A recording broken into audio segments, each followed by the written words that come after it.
So I just came home, but I need to go again. Today is a little busy day kasi we're doing it for a cause. Yung merong prayer rally for Digong. Well, akin naman I guess dahil kababayan na in need ng so there's the support para sa kanyang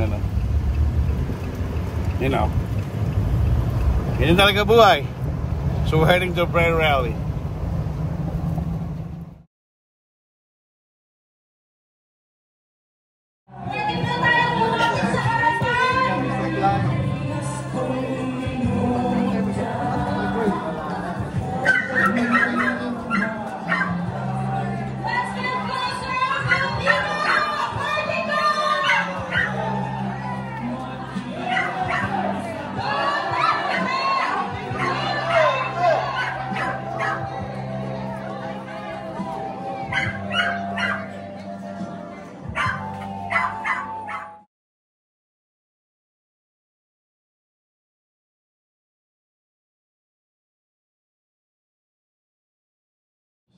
We entrust President Roa Duterte and our country to dearest Mother Mary.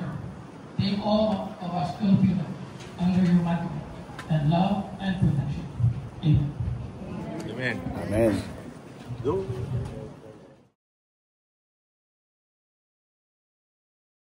Siya na mismo ang pupunta sa amin. O anong kailangan nyo, you need candle, you need gas. Siya na guys. Director na kami kay Senator Bongo that time. And hindi lang yung service namin dahil walang so siya nag-provide, binigyan kami ng 2 Tamaraw FX. And after that,